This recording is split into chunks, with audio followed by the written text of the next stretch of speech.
my opponent stated how there should not be any contamination at all. But there is, in the wells, there's already contamination from just the water sitting in there. But there really is not as much contamination happening in these wells.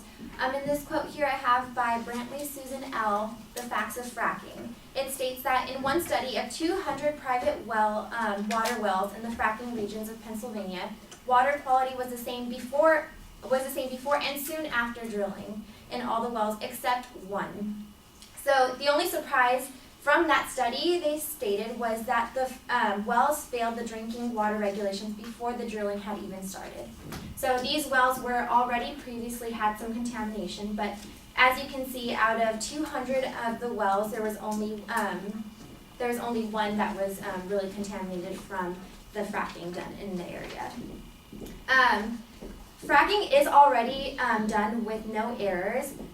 In this quote by Financial Times, it states that as fracking and horizontal drilling continue to revolutionize the extraction of oil, crude prices will decline significantly and eventually fall to historically low levels. Oh, no, sorry, that was the wrong. I'm sorry, that was the wrong quote. Fracking is misunderstood. It's called fracking is misunderstood. It states that few realize that Canada has been extracting oil and gas using fracking techniques for the last 35 years. It is estimated that hundreds of thousands of wells have been drilled there using these techniques. Yet, there is no record of these activities causing pollution of any kind except on a few occasions when careless operators made error.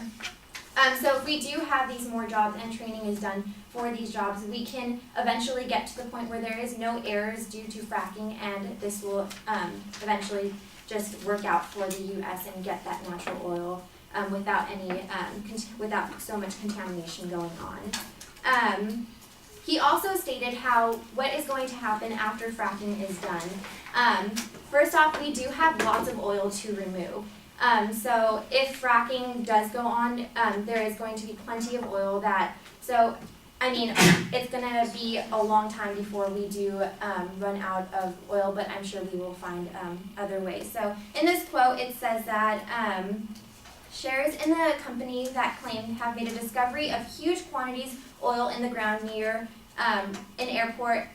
in Gatwick Airport rose by as much as 50% on Tuesday after early testing appeared to confirm significant quantities of movable oil. So there is plenty of oil going around. Another quote by Hutchinson Clare called Gatwick Oil.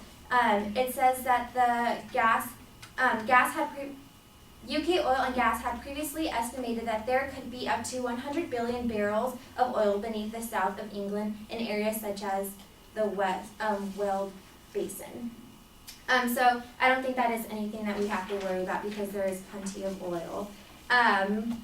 Also, he stated how we can put windmills up, and there's storms that happen that the windmills can keep going. But if you put windmills, there's also tornadoes that happen and stuff, and these windmills are so expensive, but eventually, if tornadoes or something does occur, that's just money going to waste because these windmills cannot stand these weather conditions. So that is something that would not, in the long run, would not benefit us.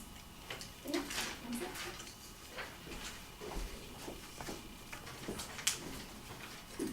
How much prep time?